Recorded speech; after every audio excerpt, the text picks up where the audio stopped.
Semua dimulai di kota bernama Urbanstein, tempat tinggal kakek tua yang merasa dirinya paling hebat sedunia.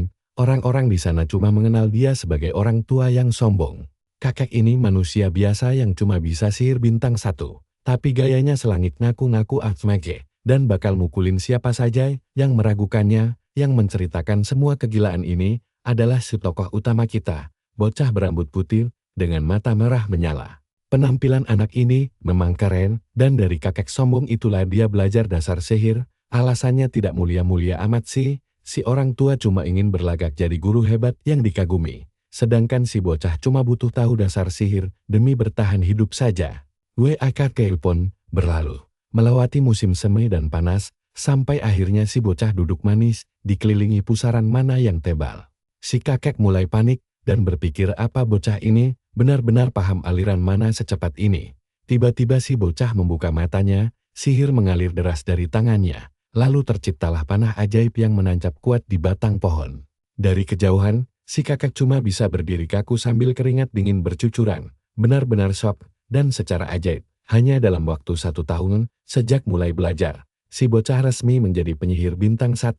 Saat malam tiba, si kakak memberi nasihat, dengar nak, kau harus tahu kalau di ibu kota sana, ada banyak sekali orang jenius dibanding di kota terpencil ini. Bocah seumuranmu bahkan sudah ada yang mencapai tingkat bintang 3. Maksud kakek adalah jangan sampai kau besar kepala, karena siapa saja bisa melampauimu. Kau paling-paling cuma mentok di bintang 2 saja. Si kakek memang selalu bercelota, kalau hal terpenting di dunia ini adalah garis keturunan dan darah bangsawan. Padahal si bocah cuma ingin makan roti dengan tenang demi bertahan hidup. Tapi ucapan si kakek tentang jurang pemisah antara rakyat biasa seperti mereka dan para bangsawan terus membayangi pikirannya. Malam saat dia berhasil menembus tingkat bintang 1 terasa sangat panjang. Besoknya, di bawah guyuran hujan lebat, si bocah pulang dan malah menemukan kakek gurunya sudah tidak bernyawa. Tubuh kakek penuh luka memar. Jelas sekali dia sengaja dihabisi seseorang. Awalnya si tokoh utama mengira si kakek cuma cari masalah di jalanan. Tapi lama setelah kejadian itu, dia baru mengetahui kebenaran yang sesungguhnya. Ternyata si kakek dipukuli sampai tewas oleh para penjaga, karena ketahuan mencuri buku sihir bintang 2 dari sebuah gudang. Si bocah tidak habis pikir kenapa orang tua yang tidak punya ambisi itu nekat melakukan tindakan berbahaya seperti itu. Tapi jujur saja, kita semua pasti langsung paham alasannya. Si kakek merasa terpukul melihat potensi murid miskinnya jauh melampaui dirinya.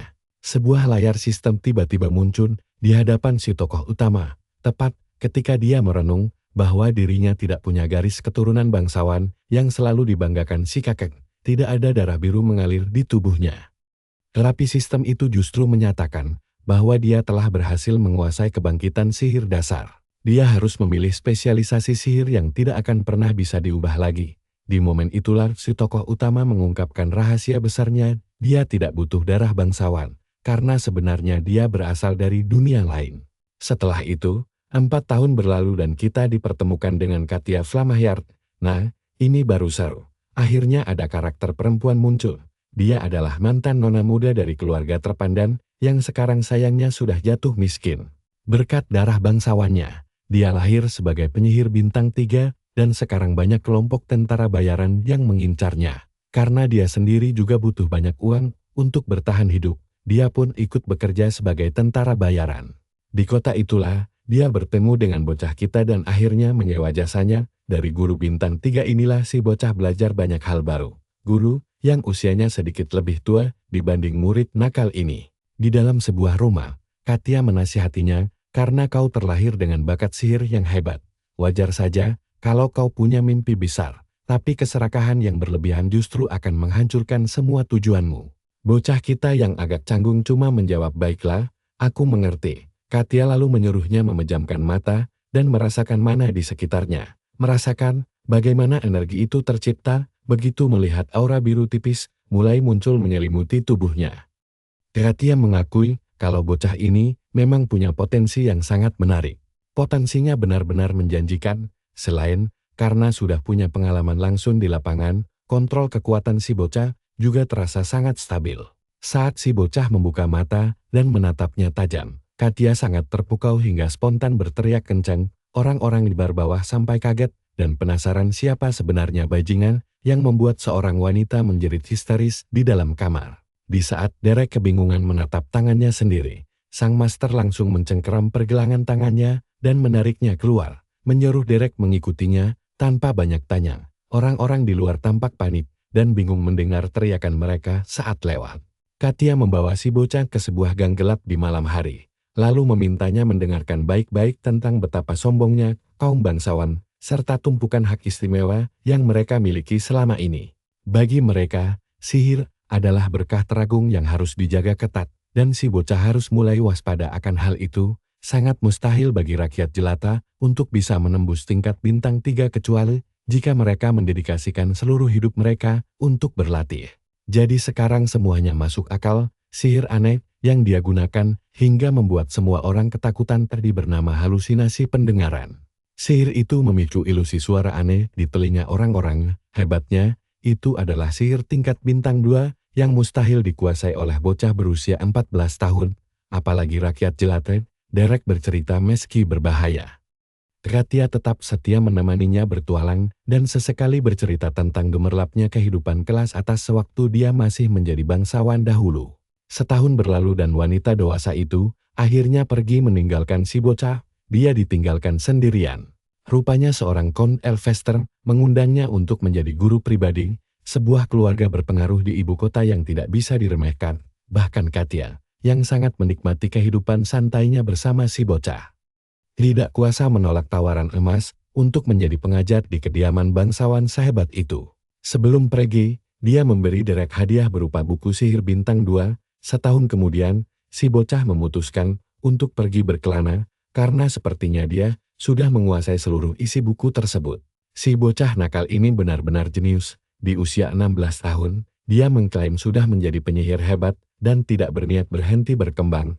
Tapi saat ini, mari kita intip kegiatannya di kedai Veldin.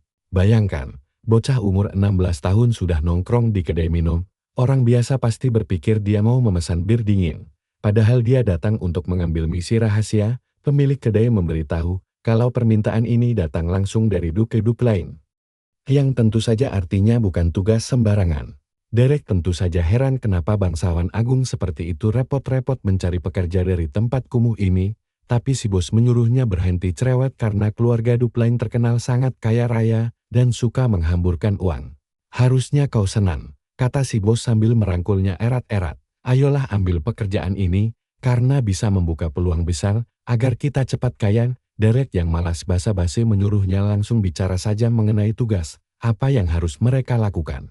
Si bos menjelaskan, kalau ini cuma misi sepele membantai beberapa monster kecil yang sangat mudah diselesaikan. Saat Derek meragukannya, si bos meyakinkan kalau bangsawan tidak pernah berbohong dan tidak mungkin memberikan misi yang sia-sia kepada mereka. Derek langsung merasa ada yang tidak beres di sini. Kalian juga pasti heran.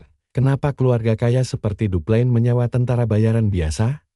Dia jelas tidak bodoh, jadi dia menolak mentah-mentah misi aneh ini. Si bos memohon agar dia menunggu sebentar, tapi Derek bersikeras menyuruhnya mencari orang lain saja, karena ogah mengambil pekerjaan mencurigakan itu. Si bos menjelaskan kalau dia sendiri sebenarnya mau pergi, tapi Clint menegaskan butuh seorang penyihir yang sangat langka di kelompok mereka. Dia terpaksa memanggil Derek, karena hanya bocah itu satu-satunya harapan mereka. Namun pengakuan jujur ini malah membuat insting Derek merasa jauh lebih curiga lagi. Untuk apa bangsawan butuh penyihir hebat cuma demi memburu monster kecil? Bukannya tertarik, hal itu malah membuatnya ingin kabur. Namun tiba-tiba dia menangkap benda berkilau yang dilempar si bos, sebuah koin emas kiriman sang Duke sebagai uang muka. Uang muka saja sudah sebesar ini, belum lagi imbalan utamanya. Saat Derek menatap koin emas itu, layar langsung berganti menampilkan sosok kepala pelayan dan gadis kecil bermantal di belakangnya. Mereka adalah sang Clint misterius yang siap diperkenalkan oleh si bos. Si kepala pelayan langsung protes kenapa mereka mengirim anak kecil tak meyakinkan. Dia sempat berharap tinggi, tapi sepertinya itu keputusan bodoh. Si bos menenangkannya dan membela kalau bocah ini punya potensi luar biasa. Dia adalah petarung paling tangguh yang pernah kukenal. Namun si kepala pelayan bersikeras tidak mau mempercayakan misi penting ini pada anak kecil. Tiba-tiba, seorang wanita mendekat dan membisikkan sesuatu, menatap gadis kecil di sebelahnya. lalu bertanya, apakah nama bocah itu adalah Derek. Tak lama kemudian, rombongan mereka tiba di wilayah Duchy Duplain. Seekor goblin langsung tewas terkena panah tepat di dadanya. Sementara Derek bergerak cepat menebas kepala goblin lain yang mencoba menyerang. Saat seekor goblin menyerang dari belakang, Derek menghindar dengan santai, menatapnya dingin, lalu mengirim panah sihir tepat ke lehernya. Terakhir, dia sengaja menyengat goblin malang itu dengan sihir petir, sampai hangus terbakar tanpa ampun. Setelah beres, Derek berbalik dan melapor kalau tugasnya selesai. Para klien yang menyewa mereka berdiri, terpaku menonton aksi hebat itu. Salah satu dari mereka berdeham lalu, berkata kalau dia sangat terkesan dengan kemampuan si bocah. Menarik sekali kamu bisa menangkap sebanyak ini, dan gadis kecil itu cuma tersenyum lebar. Masalah baru pun mulai datang di hidup karakter utama kita. Kita kembali ke kedai. Seorang wanita berambut pirang kelihatan murka, kesal karena Derek bersedia menjadi anjing penjilat kaum bangsawan. Sang bos menyuruh Polinia buat tenang sedikit, karena kedai lagi ramai pelanggan. Tapi wanita itu mendengus menurutnya bodoh banget, kalau rakyat jelata mencoba berurusan dengan kaum bangsawan manapun. Si bos langsung menimpali melihat reaksimu begini. Kamu pasti belum tahu, berapa banyak dia dibayar. Polinia bilang dia tidak mau tahu, uang sebanyak apapun, tidak sebanding dengan harga diri yang diinjak-injak. Tapi begitu si bos membuka telapak tangannya, dia langsung terkejut, setengah mati. Apa mereka bayar pakai sekeping perak? Si bos menggeleng bukan, dia langsung mematun, mendadak kegirangan, dan bertanya apa itu kepingan emas. Detik itu juga, dia memohon-mohon, supaya diizinkan menjilat kaki bangsawan itu juga. Dia juga pengen jadi anjing penjilat kecil mereka. Waktu berlalu, Polinia pingsan kekenyangan, dan si bos bertanya, bagaimana misinya kemarin? Karakter utama kita cuma menjawab santai biasa saja, cuma membereskan beberapa goblin kecil. Tapi bosnya heran aneh sekali. Kenapa mereka bayar mahal cuma untuk membunuh goblin sekecil itu? Derek menjawab entahlah, tapi mungkin saja mereka berbohong. Bosnya berpikir sejenak, lalu mengangguk setuju. Tapi, Derek merasa sangat yakin. Wanita yang memakai baju pelayan itu punya tangan yang sangat halus. Jelas sekali dia bukan pekerja kasar. Derek mulai menganalisis situasi ganjil ini. Tapi si bos langsung memanggil namanya dan mengingatkan Derek. Kita ini tentara bayaran. Jangan coba-coba ikut campur urusan bangsawan.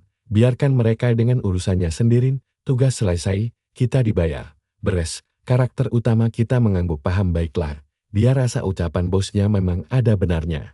Lebih baik tidak banyak curiga dan hindari masalah. Ada won, urusan beres. Berikutnya, kita kembali ke Duplain, tempat si karakter utama membantai monster sampai rumput memerah lagi. Kali ini si bos ikut datang dan langsung menagih bayaran mereka sambil memegang 2 keping emas. Dia memuji Derek yang sudah seperti mesin pencetak uang buat semua orang. Tiba-tiba si kepala pelayan memuji Nak Derek. Kamu sangat terampil. Bagaimana kalau mencoba jenis pekerjaan baru? Karakter utama kita belum begitu paham. Tapi pria tua itu melanjutkan pekerjaan ini, bayarannya 15 keping emas. Bahkan sebelum tahu tugasnya apa, dia langsung ditanya mau atau tidak. Dan tentu saja bocah kita ini tidak pakai mikir langsung bilang iya dasar gila harta. Sekarang mereka berada di dalam kereta kuda menuju kastel super megah kediaman Duplain. Sang bos sampai terperangah gila. Tempat ini mewah sekali. Si kepala pelayan menyela sebelum masuk. Izinkan saya memperkenalkan diri. Tapi si bos merasa tidak perlu repot-repot begitu. Mereka kan sudah sering bertemu. Tapi pria tua itu tidak peduli dan tetap memperkenalkan dirinya secara resmi. Namanya adalah Delon, sang pengelola utama dari rumah mewah ini. Dylan meminta maaf karena menyembunyikan identitasnya selama ini demi tuntutan pekerjaan. Bos kedai mendadak canggung setelah menyadari pria tua itu jauh lebih penting dari dugaannya. Lalu wanita di belakang mereka memperkenalkan dirinya sebagai Katerina. Dia adalah kepala pelayan wanita yang memimpin seluruh pelayan di sana. Di saat si bos meminta maaf dengan wajah merah padam, Derek menyadari sesuatu ini ganjil. Delon bukan sekadar pengelola biasa, dan wanita itu adalah kepala pelayan utama. Sejak awal Derek tahu mereka bukan bangsawan sembarangan. Tapi ini berlebihan. Kemudian, seseorang mulai melangkah turun dari kereta kuda. Sang bos penasaran, siapa sosok itu? Begitu dia membuka penutup kepalanya, rambut indahnya terurai, membuat karakter utama kita terpaku. Gadis itu memperkenalkan diri sebagai Iselin Eleanor Duplain dan ingin merekrut Derek menjadi guru sihir bagi adik perempuannya. Atau mungkin sekalian mengajar kakak perempuannya juga. Derek langsung bingung. Tunggu dulu. Jadi guru anak bangsawan. Aku cuma bocah biasa, dan kalian mau bilang petualangan sejauh ini baru babak pertama saja. Kembali ke Dupline di bab berikutnya. Pintu ruangan mendadak terbuka lebar. Seseorang memanggil-manggil ayahnya, dan sang kakak, yang bernama Valerius, menyuruh mereka untuk segera melihat kekacauan ini. Sang ayah menegur, apa kamu tidak tahu cara bersikap sopan? Tapi si anak membalas, bahwa yang tidak punya harga diri adalah Dila. Pelayan terkutuk itu, dia menuduh pelayan itu, sudah berani bertindak lancang pada pelayan pribadinya. Valerius memperingatkan adiknya, agar mengecilkan suara, karena dia sedang berbicara di depan ayah mereka. Namun dia mengabaikannya, dan mengadu, kalau pelayan tidak berguna itu, bahkan berani menghancurkan perabotan rumah. Sampai kapan ayahnya mau menoleransi kelakuan bodoh wanita itu? Tiba-tiba pria pirang itu berdiri, meneriakkan namanya, lalu mengusir mereka berdua dari ruangan. Seseorang menyela, meskipun Dila sudah tidak bisa diselamatkan lagi. Bukankah mereka masih memiliki Eselin yang berbakat? Karena itu, biarkan Dila lenyap saja. Sang ayah menyela dingin, itu bukan keputusanku.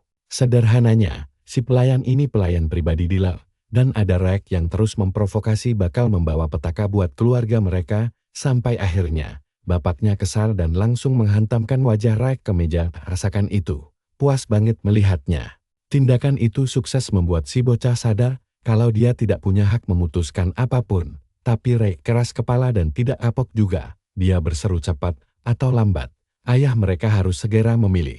Tidak berselang lama, karakter utama kita muncul di kediaman bawah itu bersama rombongan. Eselin tiba-tiba bertanya, apakah Derek pernah mendengar tentang saudarinya yang bernama Dylan?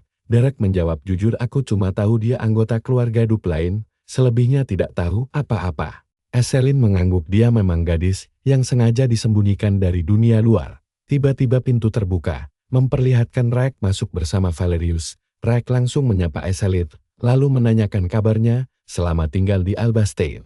Eselin membalas semuanya baik-baik saja. Valerius menyela bahwa mereka akan bicara nanti karena Raek sedang terluka. Di sisi lain, pandangan Derek langsung fokus menatap si pemuda pirang yang berjalan melewatinya. Dia melirik ke samping dan melihat seorang pelayan menangis. Kini adegan berpindah ke ruang tamu. Sang ayah menyapa hangat, senang melihat kondisi Eselin yang sehat walafiat.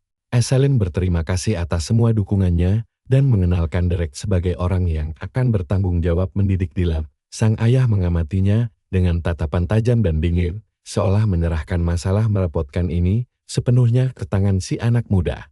Eselin mengajak Derek pergi agar tidak mengganggu, tapi sang ayah menahan. Tunggu di tempat. Karakter utama kita menoleh kembali. Lalu sang ayah menulis sesuatu sambil bergumam, "Nan, kamu terlalu muda. Umur 16 kan?"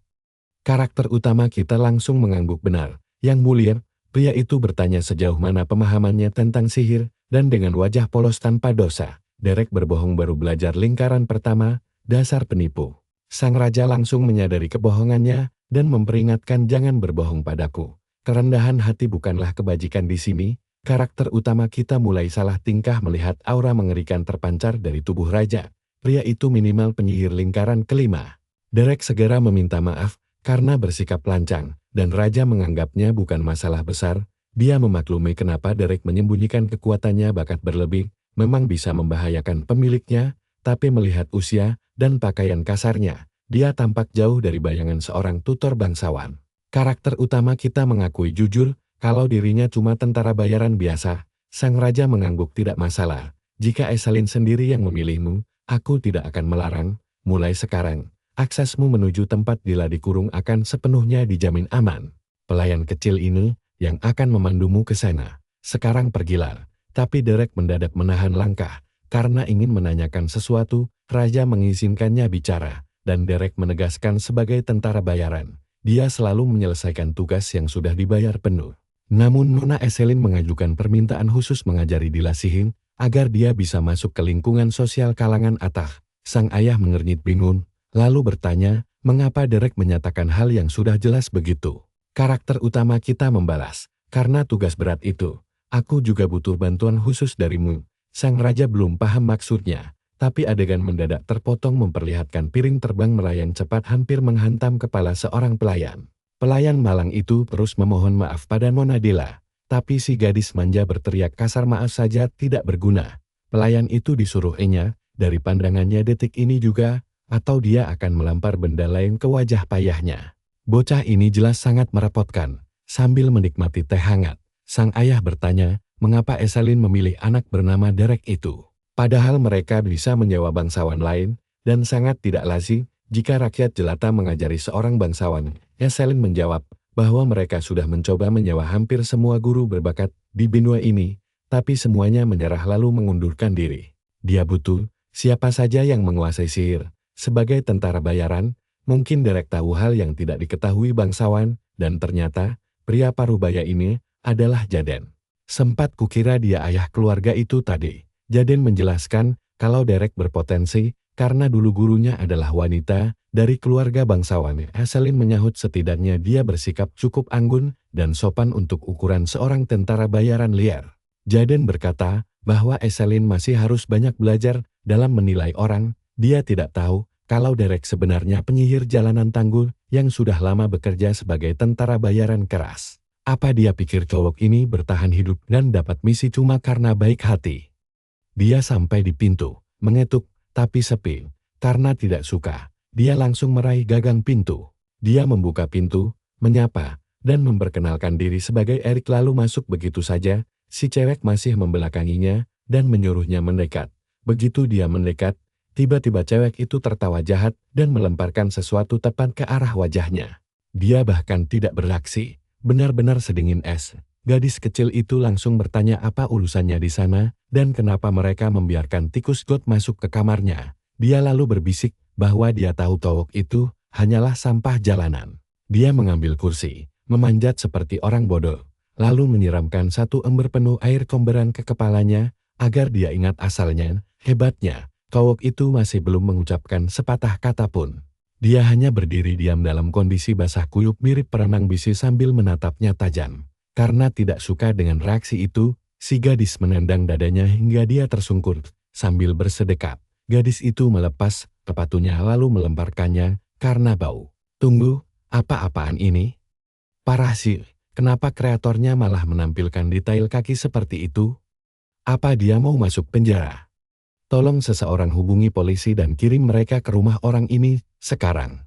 Ayahnya bahkan tidak sadar telah mempercayakan tentara bayaran jalanan untuk mengurus putrinya yang hobi memamerkan kaki ini. Gadis ini jelas lahir di era yang salah. Coba, kalau sekarang, dia pasti sudah kaya raya hanya dengan menjual foto kaki. Dia melamun sambil menatap keluar jendela. Teringat ucapan sang protagonis tentang dial yang sangat sulit diatur. Jadi, dia penasaran seberapa besar wewenang yang dia miliki untuk mendidiknya. Apa saja yang boleh dan tidak boleh dilakukan? Tiba-tiba sebuah tamparan keras mendarat di wajahnya. Dia menyeret gadis itu layaknya sampah, lalu mendekatinya yang masih syok dan menyuruh si kurang ajar itu berdiri. Biar paham situasinya, mari kita mundur 3 tahun lalu saat dia bersama gurunya. Dia sempat bertanya, "Guru, apa yang akan kau lakukan jika harus mendidik murid nakal yang keras kepala?" Sang guru menjawab bahwa dia akan mencoba memahami kesulitan mereka, lalu merangkulnya. Tapi dia menganggap itu terlalu idealis dan bertanya, bagaimana jika kelakuan murid itu jauh lebih buruk dari perkiraan. Gurunya menjelaskan bahwa inti mengajar adalah menuntun orang ke jalan yang benar, dan jika gagal, hanya ada satu pilihan tersisa, yaitu rasa takut. Sekarang kita kembali ke pipi merah merona si gadis. Sang protagonis menegaskan, mulai sekarang, dia harus memperlakukan semua orang dengan hormat, dan dia tidak akan mengulangi ucapannya. Gadis itu langsung berdiri, lalu membalas menamparnya. Wah, sekarang malah jadi perang tamparan. Si cewek berteriak marah menanyakan siapa dia sebenarnya, tapi langsung dibalas dengan tamparan keras lagi. Dia memperingatkannya sekali lagi, pertarungan pun dimulai. Tapi anehnya, wajah si cewek malah terlihat sangat menikmati momen ini. Dia kemudian berteriak memanggil kepala pelayan, dan mengadu ada pria kotor yang memukulinya. Sang kepala pelayan pun panik berlari masuk sambil menanyakan kondisi nona mudanya, apakah dia baik-baik saja. Dia lalu berbalik menatap Derek dengan marah, mempertanyakan tindakannya, dan memperingatkannya tentang kemarahan sang adipati. Namun sang protagonis menjawab santai bahwa Yang Mulia Grand Duke Diplan telah memberinya wewenang penuh untuk mendidiknya dengan cara apapun. Bebas menggunakan metode apapun, si pelayan hanya bisa bergumam bingung, sementara si gadis pirang mulai menyadari kalau dia benar-benar tamat. Tidak lama kemudian, Valerius berjalan gusar di koridor sementara Rak mencoba menahannya. Valerius langsung mendobrak pintu dan berteriak mencari keberadaan tentara bayaran kotor itu. Sang protagonis menyapa santai, tapi Valerius yang emosi langsung mencoba menamparnya karena berani memukul adiknya. Sang protagonis memintanya tenang karena tindakannya sudah disetujui oleh Grand Duke. Rak juga menimpali agar Valerius tidak ikut campur. Lagi pula Isalin yang membawanya kemari, jadi Valerius tidak berhak menghakimi anak itu. Jika ayah mereka sendiri sudah memberi izin, mereka bisa apa? Namun Valerius tidak peduli. Dia menyuruh Rak pergi tidur dan menarik si bocah pergi untuk menyelesaikan urusan ini sekarang juga. Rak mendekati sang protagonis dan berterima kasih karena iblis kecil itu memang butuh pelajaran. Dia menambahkan bahwa saudaranya mungkin akan memukulnya sedikit, tapi tidak akan terasa sakit, jadi tidak perlu khawatir. Sang protagonis mengangguk lalu pergi. Rak heran kenapa anak ini mau mengurusi kasus tanpa harapan. Lalu kita melihat boneka besar saat Valerius membuka sebuah kamar. Dia menjelaskan ini adalah kamar Della dulu, sebelum dipindahkan ke tempat terpencil itu. Sang protagonis melihat sebuah lukisan dan Valerius berujar bahwa melukis adalah hobi kesukaan adiknya. Dulu dia terlihat sangat manis saat sedang melukis. Sayangnya tidak ada satupun lukisan yang pernah dia selesaikan karena selalu disisakan kosong.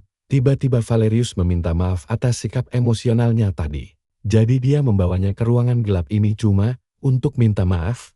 Agak mencurigakan ya. Sang protagonis tidak peduli tapi heran kenapa harus kemarin. Valerius menceritakan, Della dulunya tidak nakal, sampai akhirnya dia sangat terobsesi dengan darah bangsawan. Itulah alasan dia diusir dan dikurung di desa terpencil. Dia sendiri tidak mengerti apa yang membuat adiknya berubah drastis seperti itu.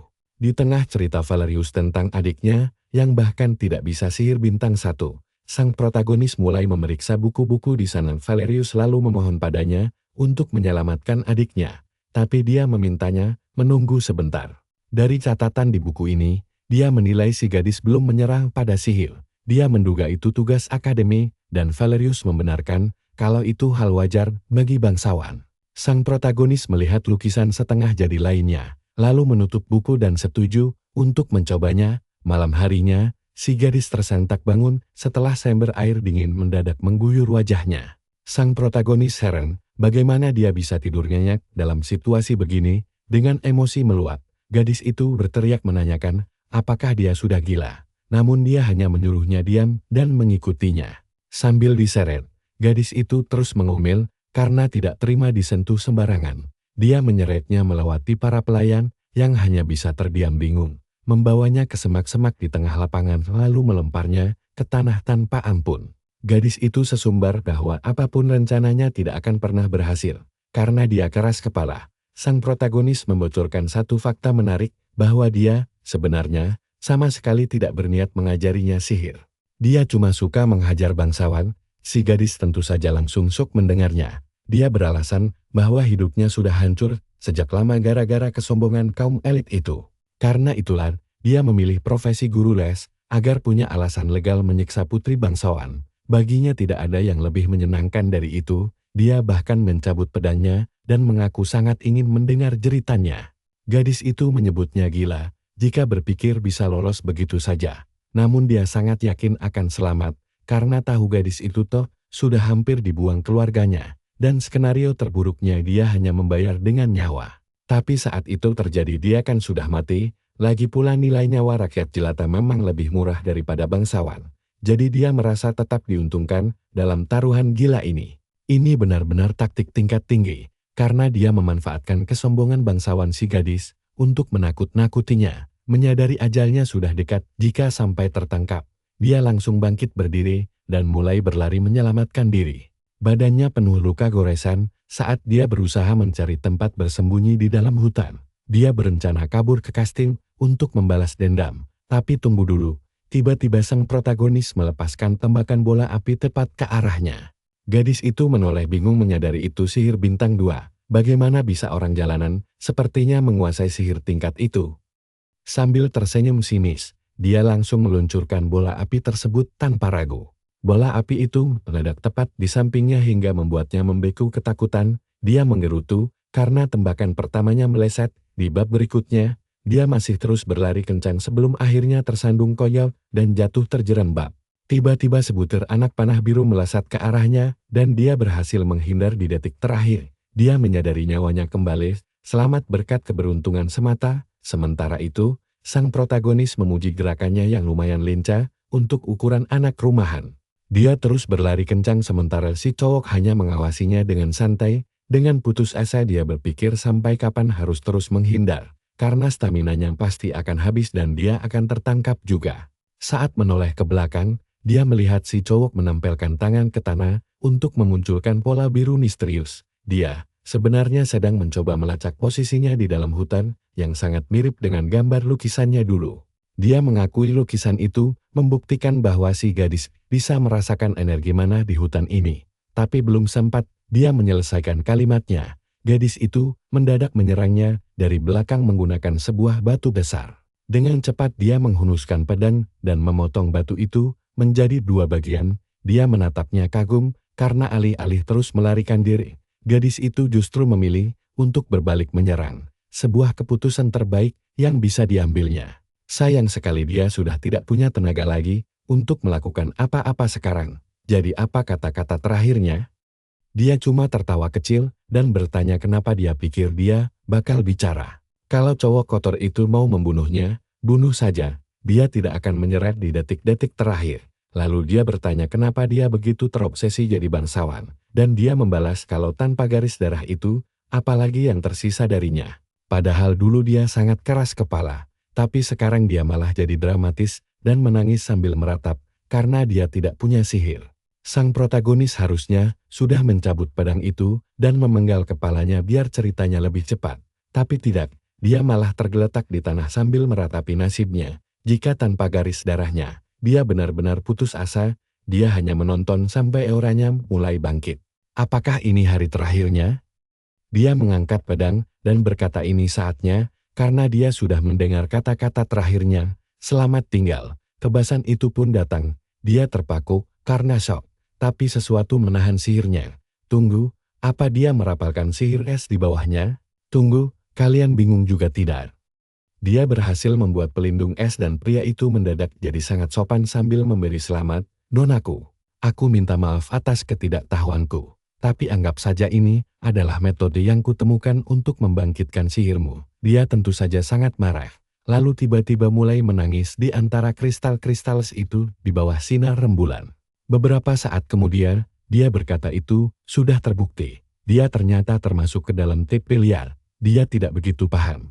Jadi dia menjelaskan bahwa kebanyakan bangsawan belajar lewat jalur disiplin akademi. Padahal meski kedua gaya itu sama-sama sihir, jalan untuk menguasai masing-masing tipe ini benar-benar berbeda. Karena dia bertipe liar, dia terlalu memaksakan diri mempelajari teori dan itulah alasan kenapa dia selalu gagal selama ini. Secara teknis, ini bukan cuma soal salah menggunakan pakaian sihir. Ini seperti mencoba memasukkan cincin yang tidak akan pernah muat di jarimu. Dia pun bertanya bagaimana dia tahu kalau dirinya termasuk ke dalam tipe sekolah liar itu. Dia bilang dia melihat gambar yang dia buat dulu.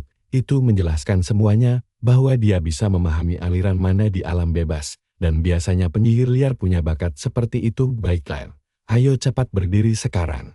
Kamu bisa jalan sendiri, kan? Pikirkanlah baik-baik, setidaknya kamu sudah berhasil membangkitkan mana, tapi perjalananmu masih panjang. Mulai besok, aku akan mengajarimu cara memanifestasikan mana alammu. Dia memanggilnya dan mengucapkan terima kasih singkat seolah itu bukan masalah besar, tapi tanpa senyuman sama sekali.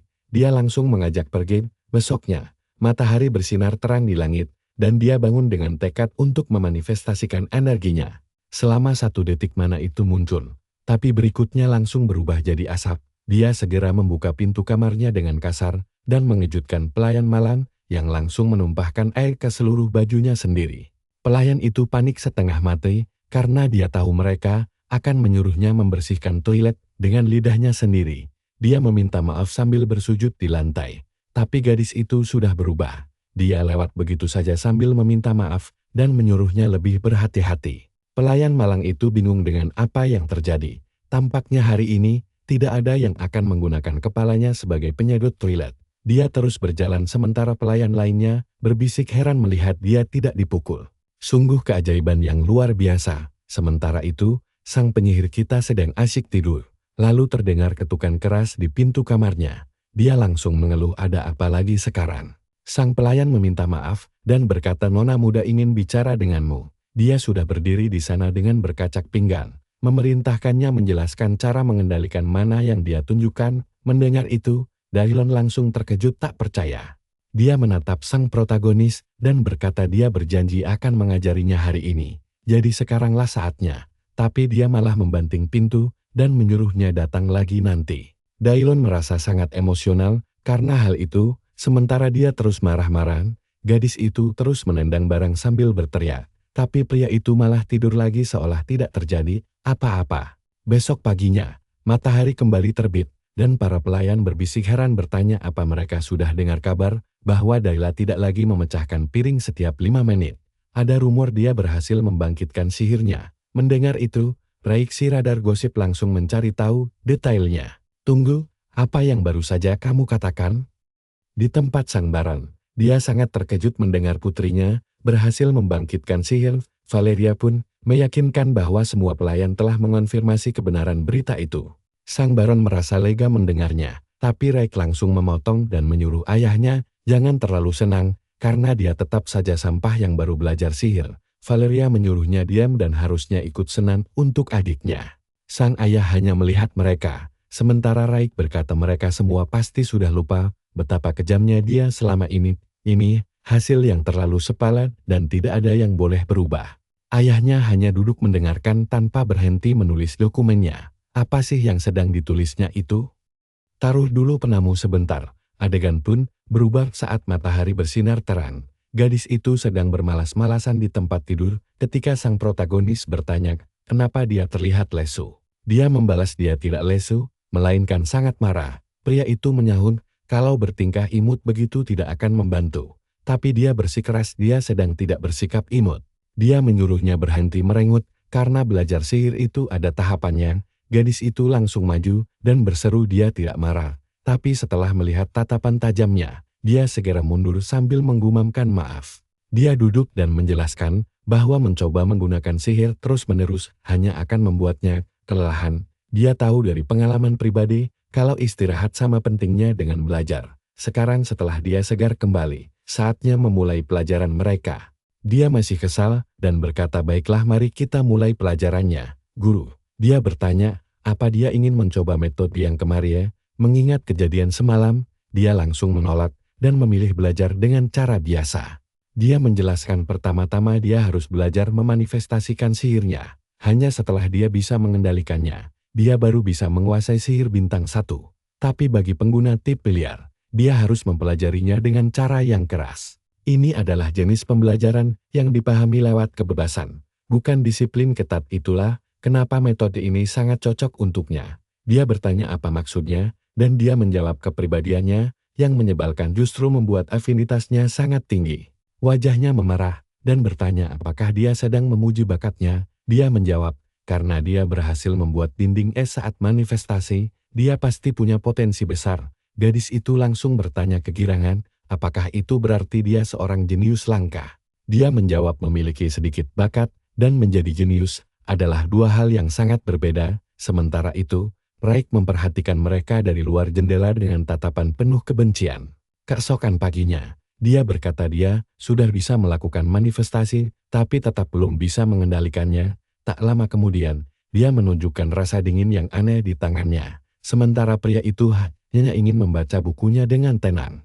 Buku itu tidak pernah habis dibaca padahal tebalnya cuma 15 halaman. Tapi lihat ini, saat matahari terbenam dan dia mau santai, gadis itu malah datang mengomelinya lagi. Kalau dia pergi jauh-jauh, bagaimana dia bisa bertanya padanya? Dia membalas itulah alasan utama dia sengaja menjauh, agar dia tidak terus bertanya. Tapi dia mendesak bahwa dia akhirnya berhasil mengumpulkan mana dan menyuruhnya untuk segera melihatnya. Adegan beralih ke Valerius, pintu terbuka dan sang protagonis bertanya, apa dia mencarinya? Valerius mempersilakannya duduk lalu menanyakan bagaimana perkembangan Dael belakangan ini. Pemuda berambut pirang itu menjawab bahwa adiknya berkembang dengan sangat baik. Sebentar lagi dia pasti akan menguasai sihir bintang 1. Lalu pemuda pirang itu memberitahu kalau ibu mereka akan segera pulang ke mansion. Kalau dipikir-pikir, keluarga ini memang tidak pernah terlihat memiliki seorang ibu. Ya, Valerius memperingatkan bahwa ibunya adalah sosok yang sangat sulit untuk dipuaskan. Orang-orang di kediaman ini mungkin bisa menerimanya, tapi dia pasti tidak akan menyukai status miskinnya. Derek berterima kasih dan menanyakan alasan lain dia dipanggil ke sana. Pemuda pirang itu terdiam lalu berdiri dan berkata dialah pewaris berikutnya dari kediaman ini. Karena tanggung jawab besar itu, dia harus memperlakukan semua anggota keluarga dengan tulus tanpa terkecuali. Kemudian, dia mulai berbicara panjang lebar layaknya seorang penyair ulung, mengingat betapa beratnya tugas ini demi menjaga martabat hati manusia yang memiliki kedalaman emosi, serta pemikiran yang saling selaras. Bung, tolong diamlah, dan langsung saja ke intinya. Bahkan sang protagonis sampai harus menanyakan apa maksud sebenarnya. Tiba-tiba Valerius berbalik dan berseru sedih kalau Dayla tidak mau bermain dengannya lagi. Sang protagonis dibuat bingung karena Valerius mulai menangis sambil menceritakan betapa indahnya masa lalu saat adiknya masih kecil dan selalu memintanya bermain bersama. Dia sangat ingin tahu apa ada jalan keluarnya. Apakah Derek tahu cara yang tepat untuk meluluhkan hati Dayla kembali? Sang protagonis justru heran kenapa dia yang ditanya soal itu. Valerius menjawab itu sangat jelas, karena belakangan ini adiknya selalu berlarian meneriakkan nama Derek di mana-mana. Menyebut nama Derek terus. Dia bahkan sudah mencoba membuat boneka kecil ini untuk menyenangkan hatinya, boneka jelat yang menyeramkan seperti dari neraka. Dia bertanya apa ini akan membuat adiknya senang, tapi sang protagonis curiga dia sedang mencoba mengutuknya. Valerius rasanya mau nangis. Begitu sampai di mansion, si nyonya datang dan bilang dia dengar soal si bocah, katanya mereka dapat tutor sihir yang hebat.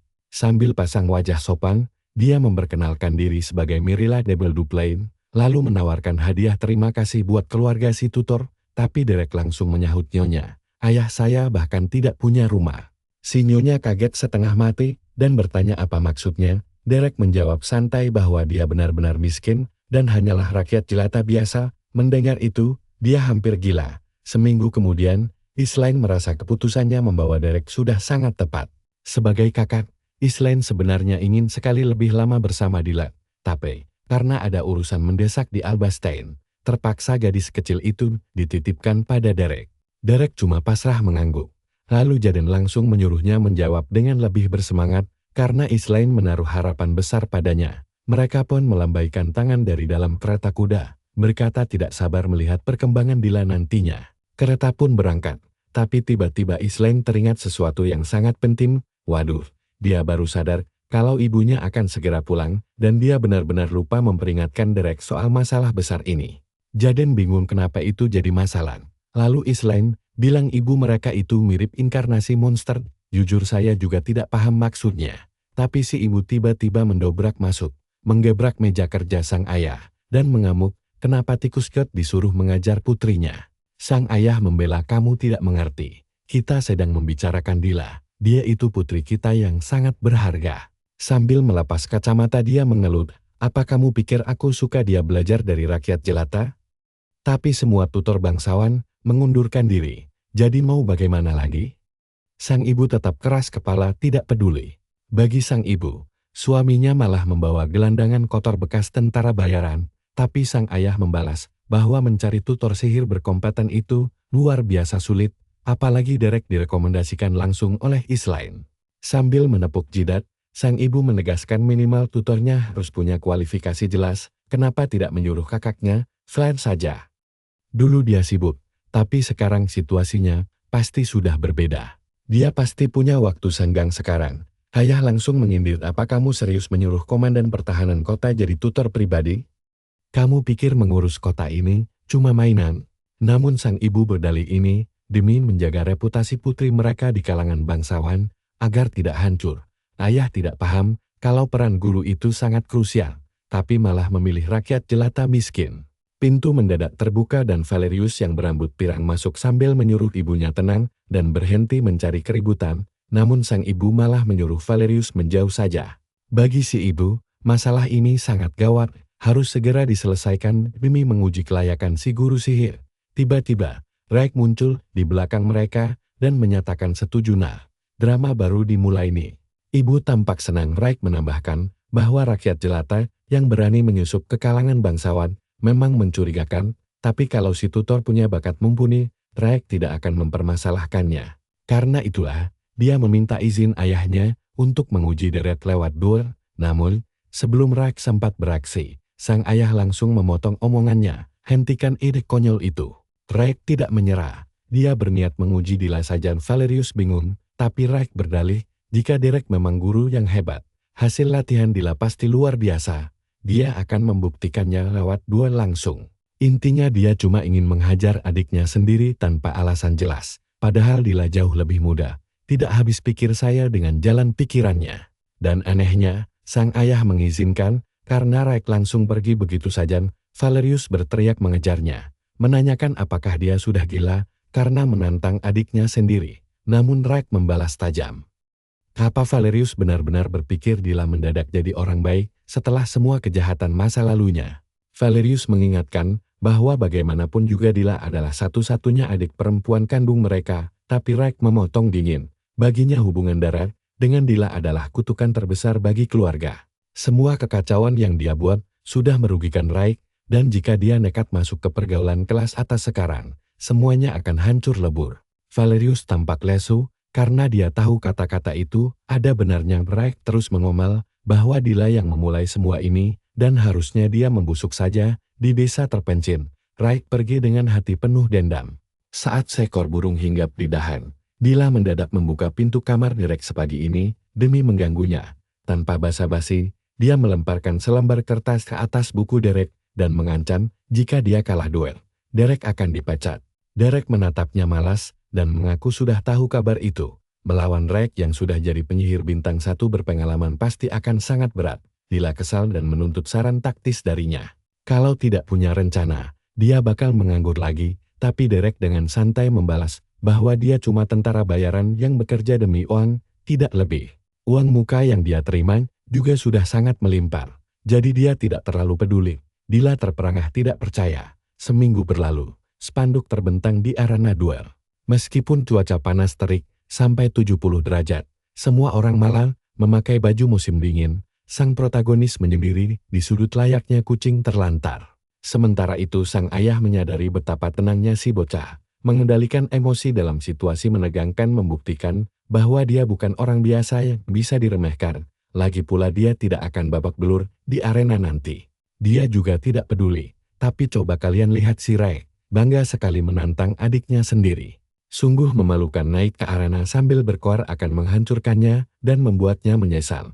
Dila pun naik dengan pakaian merah layaknya si gadis berkerudung merah. Dalam kilas balik, Dila sempat bertanya, apakah Derek benar-benar tidak peduli? Derek menjawab bahwa mana Dila sebenarnya sudah berkembang dengan pesat. Meski belum mahir memakai sihir tingkat 1, itu cuma masalah waktu, karena darah Duplain mengalir kuat di tubuhnya. Dila bingung, tapi Derek mengingatkan ucapannya dulu, bagi pengguna sihir aliran liar, latihan mandiri adalah segalanya, bukan sekadar disuapi teori oleh orang lain.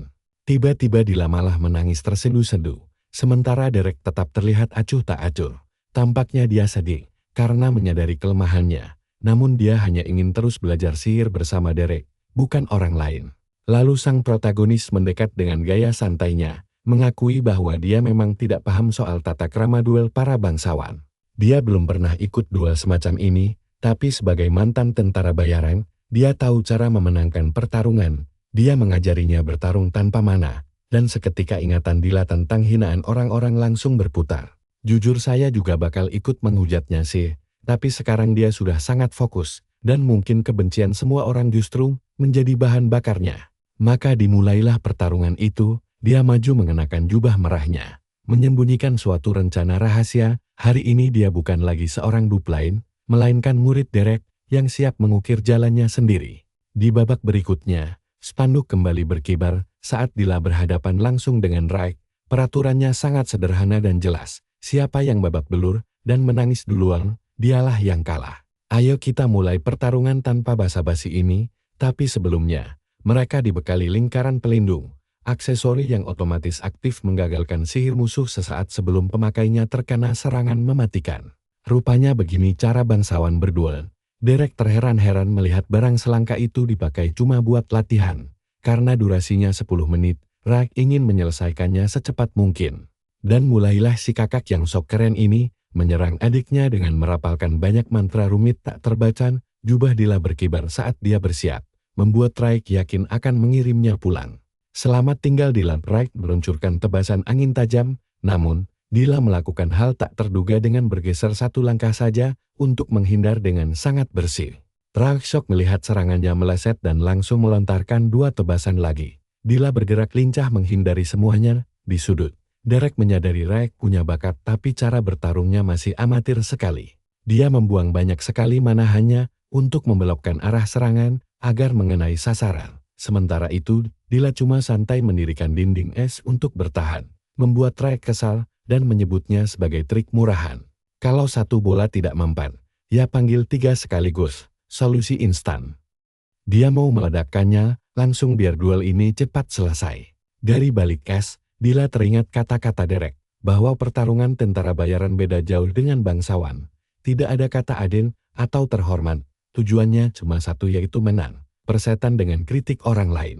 Tapi ini satu-satunya kesempatan emas mau ambil atau tidak.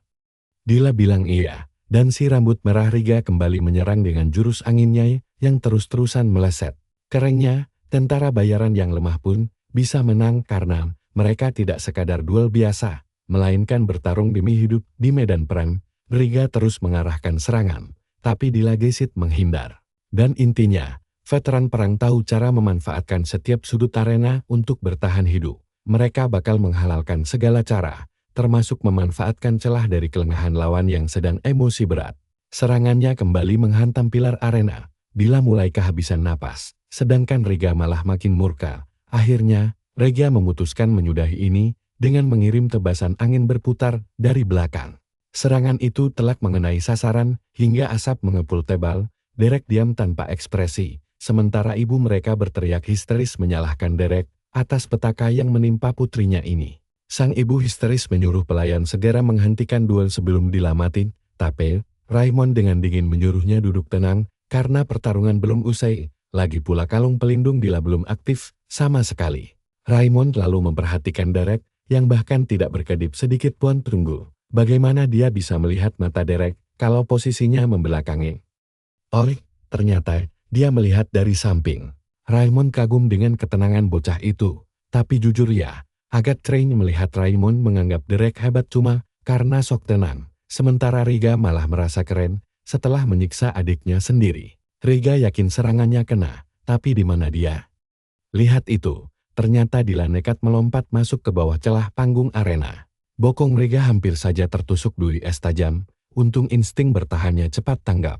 Dia baru sadar kalau Dila menyerangnya dari bawah, padahal aturannya, kalau keluar panggung harusnya kalah. Tapi, pelayan menjelaskan bahwa Dila belum keluar arena selama dia masih berada di area bawah panggung. Aksinya masih dianggap sah. Riga terlambat menyadari betapa liciknya taktik bertarung ini saat duri es raksasa nyaris menusuknya lagi. Serangan es terus berhamburan dari bawah, memaksa Riga bertahan tanpa bisa membalas sama sekali. Jelas ini sangat memalukan dan merusak tata krama bangsawan. Saat Riga mengintip ke bawah, Dila bersembunyi seperti tikus kecil sambil menatapnya penuh kebencian yang mendalam. Tatapan penuh dendam itu terasa familiar bagi Riga, persis seperti sorot mata dingin Derek saat dicekik Valerius dulu. Adiknya tidak mungkin secerdik ini pasti semua adalah rencana Derek. Akhirnya si beban keluarga ini memutuskan berhenti game dan meladeni permainan kotor adiknya di tribun. Ibu mereka berteriak panik melihat Dila nekat bersembunyi di bawah panggung berdebu yang kotor itu. Apa yang kamu lakukan sayang? Hentikan duel memalukan ini sekarang juga. Tapi jujur, kita tonton saja kelanjutannya biar makin seru. Di bawah, si Trenggiling kuning kecil asyik mengamati aliran mana. Riga mencoba merapal mantra dari atas, tapi bokongnya nyaris tertusuk lagi setiap kali dia baru membuka mulut untuk berkomat kami. Riga melirik pilar besar di sampingnya. Dila menyadari aliran mana lawan mendadak berhenti. Riga pasti merencanakan sesuatu, tapi Dila tidak peduli dan siap menyerang kapan saja. Delon memperingatkan tuan mudanya agar tidak gegabah, tapi Riga malah bergelantungan di pilar bagai kapten bajak laut, merasa aman di atas sana, sambil sesumbar, hanya ada satu pilihan tersisa. Dia merapal mantra penghancur panggung, tapi serangannya justru sengaja menghantam pilar utama. Derek kebingungan melihat pilar mulai retak dan runtuh dengan sangat cepat.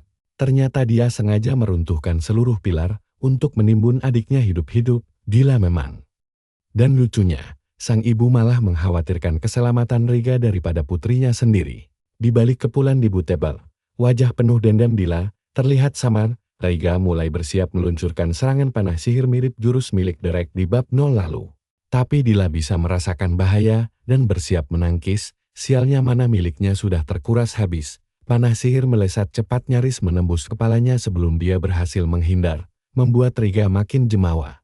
Riga pikir jarak dekat menguntungkannya, tapi Dila langsung menerjang maju dan menendang dadanya. Sekarang si kakak malah dihajar habis-habisan secara fisik oleh adik perempuannya sendiri.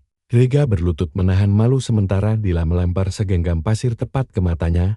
Kupikir dia bakal lanjut menendang wajah Riga. Tapi Dila malah memilih memanjat keluar dari lubang. Riga mengusap matanya dan sadar kalau adiknya kabur karena kehabisan mana. Sia-sia saja berjuang sejauh ini jika akhirnya kalah. Tapi duel ini memang demi pembuktian harga diri Dila. Sebagai kakak, Riga akan bertarung serius sekarang. Sumpah, jarang sekali melihat petarung kehilangan di bawah sedrastis ini saat merangkak keluar lubang dengan sangat menyedihkan.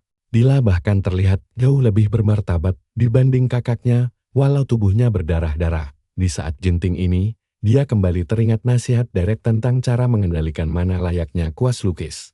Kumpulkan mana di sekitarmu untuk menciptakan karya seni yang disebut sihir. Terinspirasi oleh beberapa ujangan singkat dari si genius Derek, Dila mulai memejamkan mata untuk fokus sepenuhnya. Energi berputar kencang selagi Dila merapal mantra bahwa mana adalah cat dan sihir adalah kuasnya. Saat Dila berhasil membentuk tombak es raksasa, Delon dan sang ibu langsung terbelalak syok. Itu adalah sihir bintang 1. Riga terkejut melihat adiknya berhasil melakukan itu. Entah dia merasa bangga atau justru makin murka. Di saat bersamaan, Riga juga menyiapkan mantra tandingan. Riga bersiap menurunkan badai panah angin demi mengamankan kemenangannya. Tombak es Dila melesat maju berbenturan langsung dengan hujan panah milik Riga di udara dengan sangat dahsyat. Ledakan energi dahsyat mengguncang seisi arena pertarungan. Di tengah kepulan debu, kedua bersaudara itu terengah-engah kelelahan. Sementara Derek di sudut arena masih saja memasang wajah datar andalannya. Sekarang kita kilas balik ke 1 tahun lalu.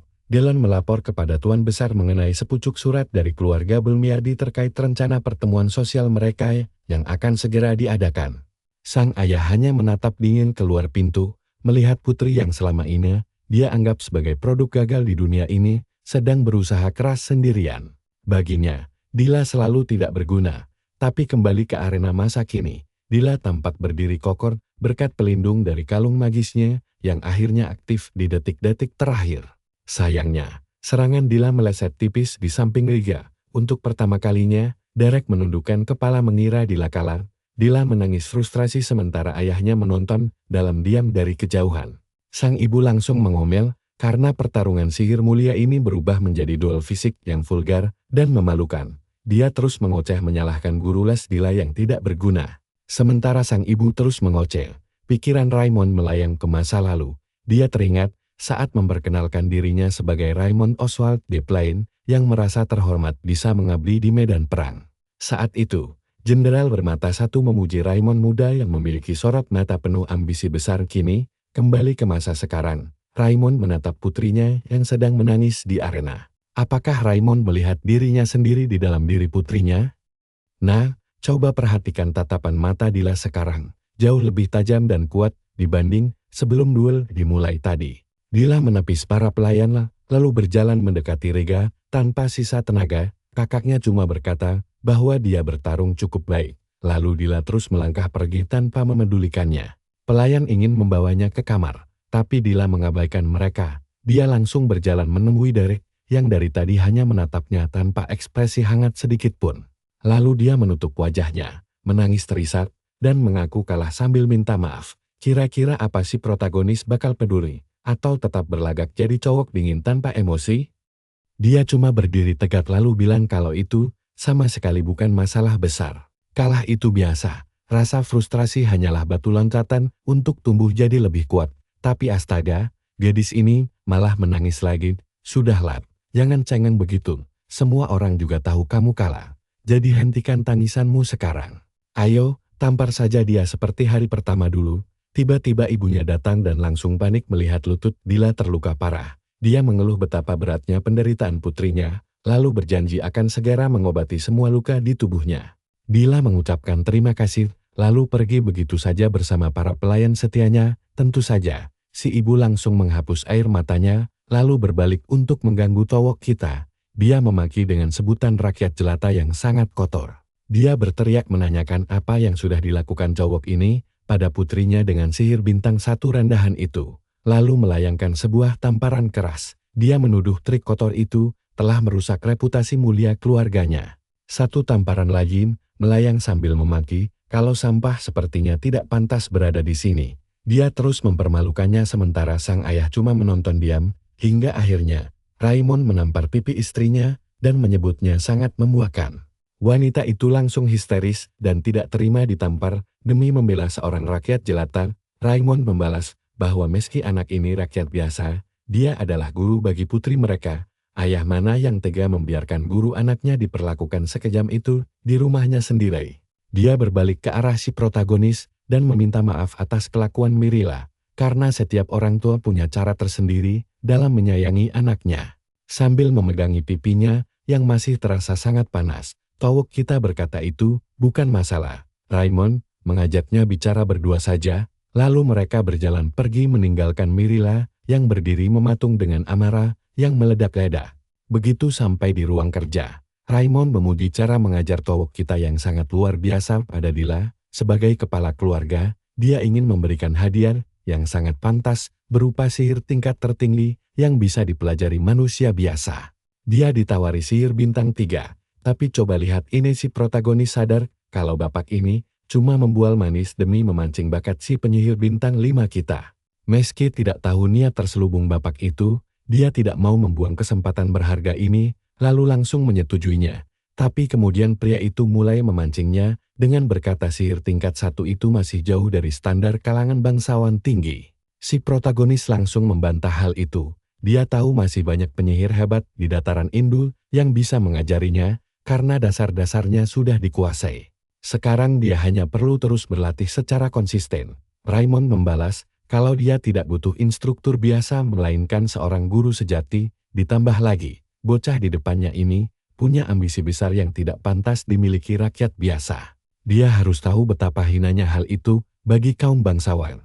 Raimon membiarkannya hanya karena bakat besar yang dimiliki Derek. Tunggu dulu, tampaknya Raimon menyadari kalau anak ini ingin melampaui batas sihir bintang 4. Dia punya mimpi besar, tapi kenapa itu malah membuatnya kelihatan sangat ketakutan? Entahlah, Raimon lalu menegaskan kalau pemuda sepertinya tidak akan bertahan lama di kediaman mewah ini. Baguslah, lebih baik segera angkat kaki dari sini, karena aku sudah sangat bosan melihat gadis pirang menyebalkan itu. Raimon langsung bertanya, apa dia sudah bersiap pergi, dan dia menjawab ya. Raimon berkata ambisinya terlalu mencolok, namun dia tetap harus melatih Dila sedikit lagi. Akhirnya obrolan mereka berputar kembali saat sang ayah menawarkan sebuah buku mantra bintang 3 sebagai imbalan tambahannya. Umpan yang sama persis seperti bab berikutnya. Dia menerimanya dengan senang hati, lalu berjalan menyusuri lorong perpustakaan sambil membolak-balik halaman buku itu dengan rasa penasaran tinggi. Dia terkejut, karena rakyat jelata harus bertaruh nyawa seumur hidup hanya demi sebuah buku bintang 2 seperti kakek malang di awal cerita tadi. Sedangkan di perpustakaan megah ini, buku bintang 3 berserakan di mana-mana. Setidaknya ini jadi alasan kuat kenapa dia bertahan di sini. Pauline, teman pirang kecilnya yang konyol itu, pasti sangat merindukannya dan bakal langsung shock berat jika tahu dia ada di tempat semewah ini. Di adegan berikutnya, si gadis menyebalkan ini mulai sombong karena berhasil menjadi penyihir bintang 1. Sama seperti kita, si protagonis tidak peduli dan mengabaikan ocehannya tentang pencapaian luar biasa itu. Dia tetap acuh tak acuh dan menyuruhnya bersiap latihan lagi karena kondisinya sudah membaik. Dia juga menyindir, agar di pertarungan berikutnya gadis itu tidak menangis cengeng seperti kemarin. Sambil canggung, dia beralasan matanya cuma kemasukan debu, karena panik mengira gurunya akan diusir dari kediaman. Setelah dia kalah kemarin, Towok kita kembali mengabaikan curhatannya dan hanya menjawab singkat. Karena kamu bersemangat, mari kita lanjut ke materi baru. Si kepala batu ini sangat kegirangan dan langsung meminta diajari sihir bintang 1 seperti panah manusia, sihir pengikat, hingga tombak es yang keren. Namun seperti biasa, dia menyuruhnya melatih manifestasi mana lagi. Dila bingung karena ingin belajar mantra baru, tapi dia menegaskan kalau manifestasi mana bintang 1 adalah pondasi paling dasar. Dia cemberut tapi akhirnya pasrah saja. Tapi omong-omong, kalian pernah lihat meme tentang Towok yang super sok tahu di Cave demi tebar pesona?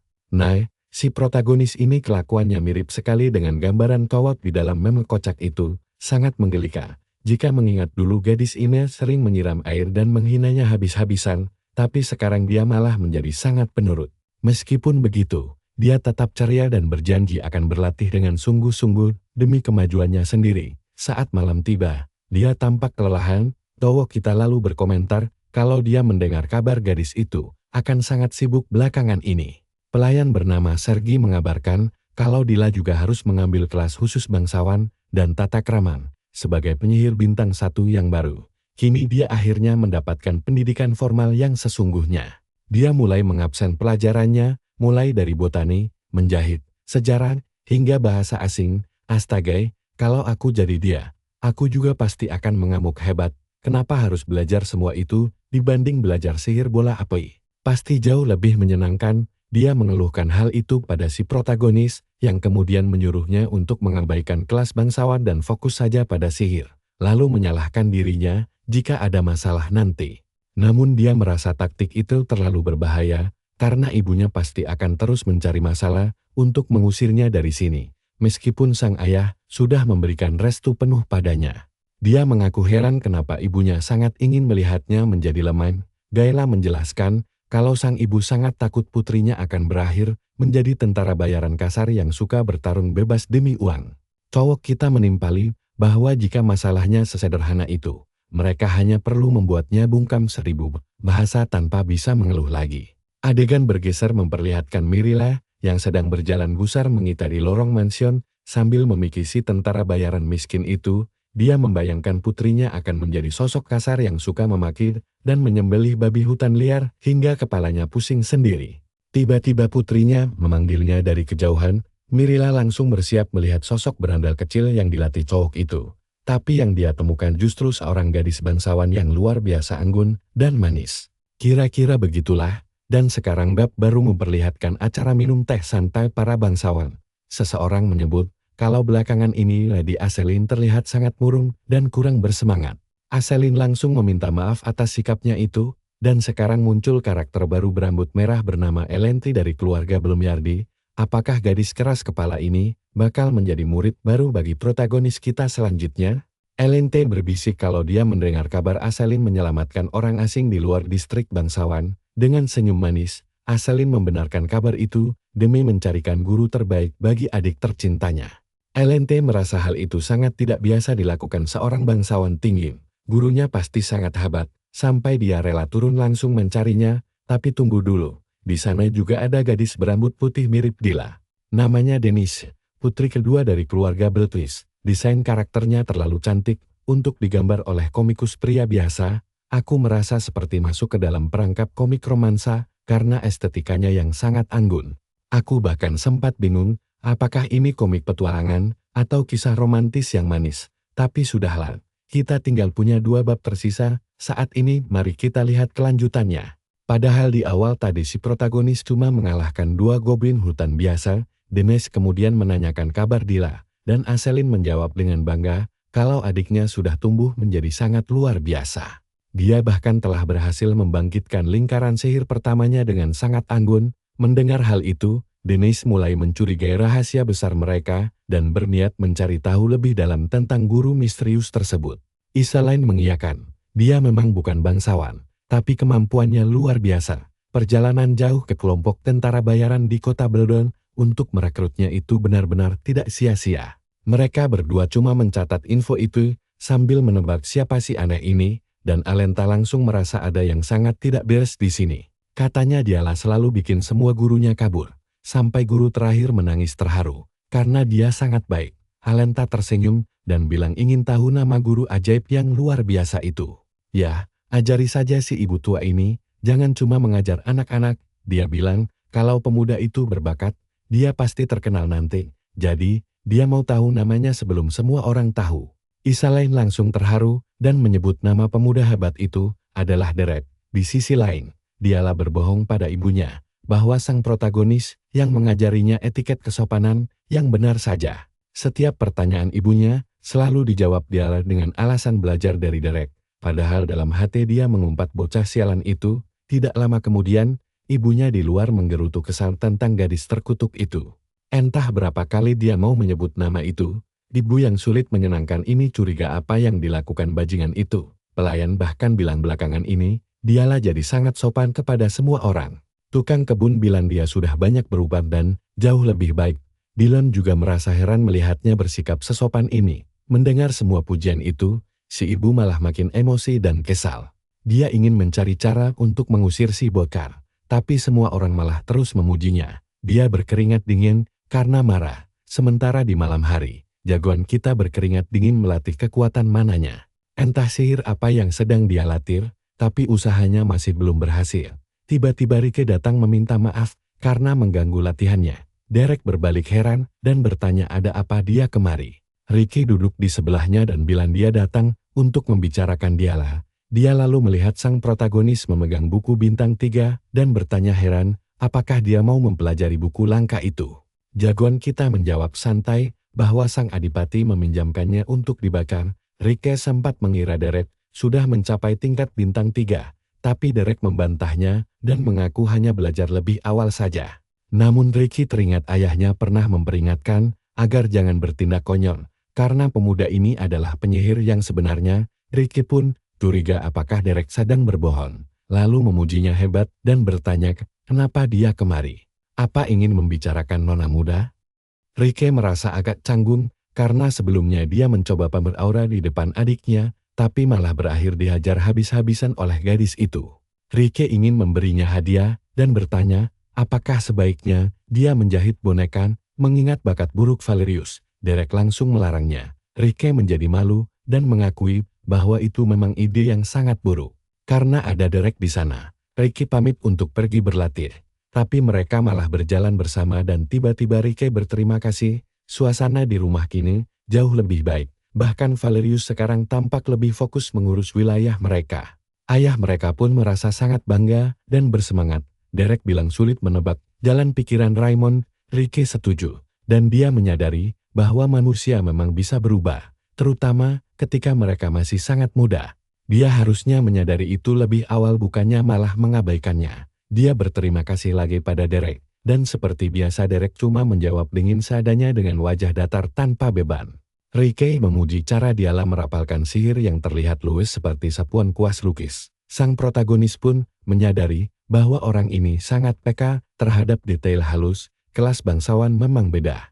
Keesokan harinya rambut si pirang kecil yang manja sedang dirapikan. Dia sangat gembira memikirkan Derek, namun tiba-tiba hiasan bunganya jatuh ke lantai. Dia langsung mematung, lalu menangis sedih. Sang protagonis membenarkan kabar itu, sayangnya, dia memang tidak punya apa-apa lagi untuk diajarkan padanya. Kalian juga pasti sedih kan melihatnya, harus pergi meninggalkan si pirang manis ini. Di bab berikutnya dia berbicara dengan ayah dialah yang berkata, apakah kau sadar putrimu memiliki bakat liar yang murni? Di antara orang berbakat pun, dia sangat kuat. Dan jika aku terus mempengaruhinya, aku malah akan membatasi potensinya. Intinya, karena dialah harus belajar secara alami, dia tidak boleh terlalu mendikte perkembangannya. Raymond pun menyimpulkan bahwa bocah ini mengisyaratkan tidak ada alasan lagi untuk tetap tinggal di kediaman ini. Sang protagonis mengiyakan, hening sejenak. Raymond lalu berdiri, berjalan ke arah jendela, dan berkata bahwa semua ini tidak apa-apa karena berkat dia. Banyak hal telah berubah, dan putrinya akhirnya bisa berkembang.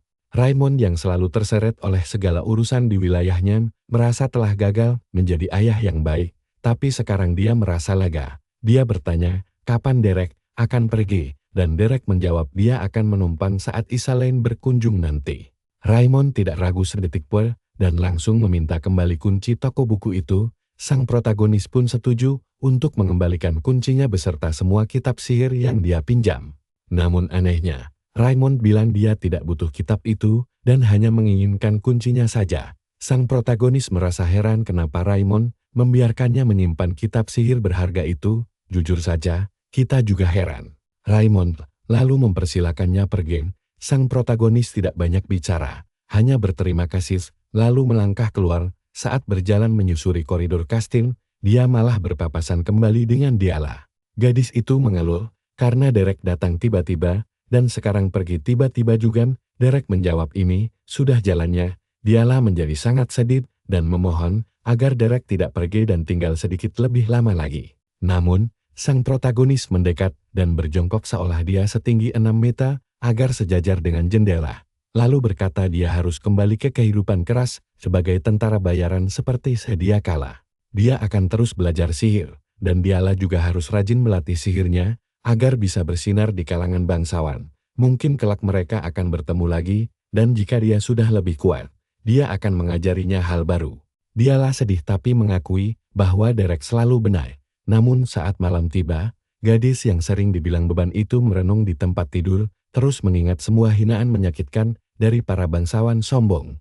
Semua orang mencemuhnya sebagai aib bagi keluarga Duplain. Dia terbangun kaget sambil gemetar. Lalu pelayan bergegas masuk bertanya ada apa. Dialah sempat berpikir untuk memarahi pelayan itu agar bertingkah buruk dan membuat Derek tetap tinggal. Pelayan terus bertanya keadaannya dan Dialah menggeleng tanda dia tidak akan menyakiti siapapun lagi. Nah, lihat sendiri kan perkembangan karakter yang luar biasa ini. Mari kita lanjut.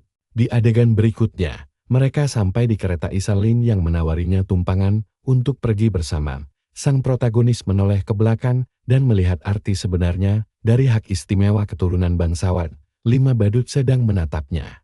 Valerius bertanya, apakah dia benar-benar akan pergi? Rike menambahkan bahwa tugas Derek di sini sama sekali tidak mudah dan dia sudah banyak berubah. Derek berterima kasih, lalu melihat gadis sombong itu bersedekap sambil melotot kesal. Derek tidak bereaksi sama sekali, membuat Dialah sadar pemuda itu sedang menunggunya menangis dan memohon agar tidak pergi. Hal itu tentu tidak akan pernah terjadi. Sikap sang protagonis malah tampak seperti kakek berumur 70 tahun. Seseorang tolong beritahu penulisnya kalau dia tidak sedang menulis cerita tentang kakek-kakek reinkarnasi. Dia sok dewasa sekali dengan berkata merupakan kehormatan bisa mengajari Nona Diala, meski dia tidak pantas disebut guru.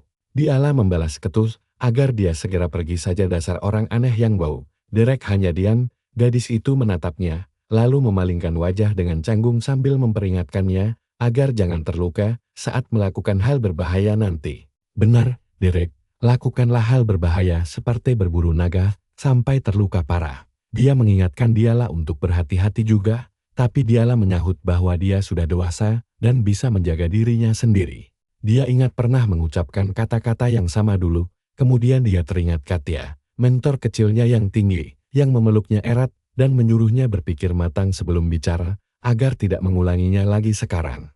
Seolah tidak ada alasan untuk terburu-buru bersikap dewasa, Dialah yang berlinang air mata memanggilnya sambil melambaikan tangan dengan penuh emosi, padahal tadi aku sempat mengejeknya seperti tikus got. Tapi lihatlah momen perpisahan manis ini. Kita kembali ke distrik komersial Ebelstein. Tiba-tiba seseorang dipukul wajahnya dengan keras. Sang protagonis berjalan memasuki kedai minuman, di mana orang-orang tertawa keras sambil membicarakan rencana untuk menghabisi seseorang. Siapa lagi kalau bukan Pauline yang sedang tersenyum ke arahnya. Di adegan selanjutnya, mereka dikejutkan oleh sebuah buku kuno bintang 12. Sang protagonis menyuruh mereka sopan sedikit, karena ini buku tingkat bintang 3. Mereka terkejut dan curiga dia berbohong hasil mencuri dari sang Adipati Agung. Namun Derek membantahnya dan bilang itu adalah hadiah. Pauline langsung kesal dan bilang mana mungkin, si brengsek itu pasti bohong. Mana ada yang mau ngasih buku sihir bintang 3 cuma-cuma hanya karena dia mantan instruktur. Kayaknya dia menceritakan semuanya karena hari sudah mulai malam. Derek lalu bertanya apa ada misi atau komisi yang bisa dia ambil. Jaden langsung kaget dan nanya, apa dia sudah gila? Karena baru pulang tapi langsung nyari kerjaan lagi. Derek bilang dia cuma mau misi penaklukan yang gampang. Insting bertarungnya sudah mulai tumpul gara-gara harus pura-pura jadi orang baik sambil membaca buku sihir selama berhari-hari. Jaden menjawab kalau memang begitu, dia harus ingat kalau di sini mereka selalu kekurangan penyihir. Jelas saja kerjaan selalu ada. Derek pun girang dan berjanji akan kembali besok pagi. Adegan berganti memperlihatkan Pauline di dalam kereta. Tiba-tiba seekor orc mendekat dari belakang tapi langsung mati terkapar di tanah. Setelah itu mereka lanjut membasmi laba-laba raksasa, keren banget. Giliran adegan nona bangsawan menangis, pakai gaun mewah, dan minum teh, kita dikasih 35 panel. Tapi pas Derek sibuk berburu laba-laba, cuma dirangkum dalam 2 frame saja. Oke, pesan dari sang komikus sangat jelas, Pauline akhirnya tidur nyenyak. Sementara si keras kepala ini malah bangun tengah malam cuma buat latihan sihir. Dia mencoba membuat es mambo kecil, tapi sihirnya malah meledak hancur. Entahlah apa yang salah, dia sangat kelelahan dengan tangan yang berdarah-darah. Dia merasa sudah paham mantra bintang 2, tapi tembok menuju bintang 3 ternyata sangat tinggi. Siang, sore, salju turun. Lalu malam pun tiba. Derek akhirnya kembali bersama Pauline dengan kondisi yang sangat berantakan. Tega banget sih membiarkan gadis itu sekotor ini. Tolong lindungi dia dong. Jaden heran kenapa mereka nekat mendaki gunung berapi di cuaca ekstrem begini. Tapi dia menyuruh mereka bergegas masuk untuk menghangatkan diri karena di luar sangat dingin. Sementara itu, ada orang lain tertawa dan mengejek mereka bodoh karena nekat bekerja saat badai salju. Jaden lalu menyuruh mereka berhenti menderita karena besok adalah hari libur. Ditambah lagi, ada misi yang sangat cocok untuk Derek. Karena salju membuat perburuan jadi sulit, ada misi santai berbayaran tinggi yang datang. Meski agak merepotkan, kerjaannya dikirim oleh kelompok tentara bayaran lain di Jalan Timur. Derek pasti pernah mendengar nama keluarga besar Belmiarti. Mereka sedang mencari rakyat jelata untuk dijadikan samsak latihan tanding sihir. Intinya, mereka butuh orang buat dipukuli. Derek tinggal pergi ke sana, menerima beberapa pukulan, pulang, lalu gajian, simpelkan. Kita akhirnya sampai di arena latihan wilayah bangsawan nih. Dan lihat tuh, Alente si rambut merah langsung sombong. Bertanya siapa yang bakal jadi samsaknya hari ini. Si kepala lampu bilang mereka membawa bocah jelata. Tunggu, apa paman mau aku menghajar pengemis pemakan tikus itu? Si pria tua menjawab kalau ini semua bagian dari latihannya. Apalagi, mereka membayar bocah itu dengan sangat layak. Jadi dia bebas melampiaskan sihirnya, tanpa perlu menahan diri. Alente bertanya apa latihan seorang bangsawan, memang hanya menghajar orang miskin. Si pria tua menyuruhnya berhenti berpikir konyol begitu. Lagi pula, setidaknya bocah jelata itu sudah dikonfirmasi bisa menggunakan sihir tingkat bintang 1. Alente tidak peduli, karena dia sendiri sudah menguasai bintang 2. Jadi pertarungan ini bakal terasa konyol. Perbedaan kekuatan mereka bagaikan langit dan bumi. Saat seorang pelayan sedang memasangkan sepatunya, seseorang tiba-tiba mendekat. Bagus, mendekatlah dengan wajah sombong itu, biar langsung kena hantaman bola api. Tapi tunggu dulu. Dia bertanya apa pemuda ini rakyat jelatai yang akan dia hajar hari ini. Derek berdiri dengan sopan dan memperkenalkan dirinya. Alente menyebutkan namanya sambil merasa tidak asing dengan nama Derek. Si kepala lampu menyuruh mereka segera masuk ke arena pertarungan. Alente merasa aneh, karena pemuda di depannya ini terlihat jauh lebih muda darinya. Alente melakukan peregangan sementara. Derek tetap bersikap tenang. Gadis itu bertanya apa dia setidaknya tahu etika dasar duel sihir. Derek menjawab kalau dia sudah sangat terbiasa dengan hal mendasar itu. Alente menyuruhnya bertahan sekuat tenaga karena dia akan mengakhirinya dengan cepat. Alente berpikir ini akan sangat mudah, cukup beri gelombang kejut lalu dorong dia keluar arena. Tapi tiba-tiba Derek mengalirkan auranya dengan santai dan bertanya seberapa kuat dia harus bertahan agar bisa mengimbanginya. Alente langsung bingung dengan omong kosong itu. Derek menegaskan kembali kalau dia hanya ingin tahu batas pertahanannya agar latihan ini bisa berguna bagi Alente. Si kepala lampu langsung menggelengkan kepalanya merasa bocah ini sudah tamat. Alente tertawa keras mendengarnya dan menganggap cara bicara Derek sangat lucu. Dia menantang Derek untuk bertahan dengan seluruh kekuatan yang dipunya. Derek langsung memasang wajah serius dan menyanggupi tantangan tersebut. Kedua tangan mereka mulai bersinar terang. Alente merapalkan mantra kuno sambil membatin betapa konyolnya rakyat jelata yang berani bertingkah sombong di hadapannya. Tapi dia bisa memaklumi hal itu. Orang miskin yang baru belajar sihir bintang 1, biasanya langsung merasa paling hebat. Hari ini dia akan memberi pelajaran tentang perbedaan kasta mereka. Dia langsung menembakkan sihirnya, tapi Derek hanya bergeser satu langkah dan serangannya meleset total. Alente terkejut melihat refleks secepat kilat itu, sementara Derek dengan santai memintanya menyerang lagi. Dia mulai tersulut emosi karena serangannya yang biasa saja langsung membuat Derek bertingkah sok hebat. Baik, sekarang dia akan menunjukkan jurang kekuatan yang sesungguhnya. Dia menghentakkan tangannya dan puluhan panah sihir langsung muncul dari tanah. Jujur saja, kalau butuh koreografi seindah ini, cuma buat melancarkan satu serangan, kamu sebenarnya sudah kalah, tapi bolehlah.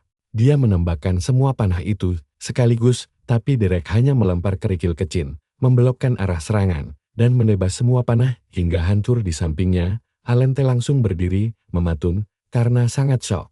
Derek hanya memakai sihir super sederhana, tapi akurasi dan kontrolnya benar-benar gila. Si kepala lampu menyadari kalau bocah jelata ini sangat terampil, pantas saja dia dijuluki veteran di kalangan tentara bayaran. Hal itu langsung membakar semangat bertarung Alente. Alente mengakui telah meremehkannya dan mulai mengumpulkan aura api yang sangat besar. Derek menyadari kalau gadis itu kini telah mengubah taktik bertarungnya. Dia tidak cuma mengincar Derek, tapi berniat menghancurkan seluruh arena pertarungan agar musuhnya tidak punya tempat berpijak. Harus diakui, rencana itu lumayan cerdas. Dia mengangkat tangannya, lalu menghujani Derek dengan ribuan panah api. Nah, disinilah serunya sadar tidak bisa menghindar. Derek langsung memasang perisai pelindung.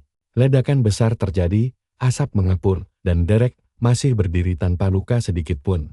Tapi tiba-tiba Alente merangsak maju untuk menusuknya menggunakan tombak sihir. Di jarak sedekat ini, mustahil bagi Derek memasang perisai atau menghindar. Derek mengakui, bakat bertarung gadis ini luar biasa, tapi sedetik kemudian, dia membutakannya dengan sihir kilatan cahaya tepat di depan wajahnya. Alente langsung terhuyung-huyung kehilangan arah, karena pandangannya menjadi gelap gulita. Di mana dia berada, sesuatu yang tajam melesat sangat dekat dengan wajahnya, tanpa suara sedikit pun. Saat pandangannya mulai pulih, dia melihat Derek sedang menyentil kristal es kecil ke arahnya. Alente nyaris terkena serangan itu, lagi. Dia akhirnya sadar kalau kilatan cahaya tadi juga melumpuhkan pendengarannya sesaat.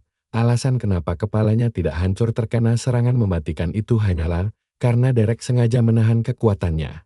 Derek terus menciptakan kristal es dan melemparkan 2 buah ke arahnya. Alente bersusah payah menangkisnya. Namun Derek memakai trik yang sama. Begitu dia membuka mata, Derek sudah merangsak maju dari posisi bawah sambil tersenyum tipis. Aktivasi sihir cepat adalah keahliannya. Jadi dia merasa Derek sedang berjalan masuk ke dalam jebakan. Dia terus mengawasi tangan Derek untuk mengantisipasi sihirnya.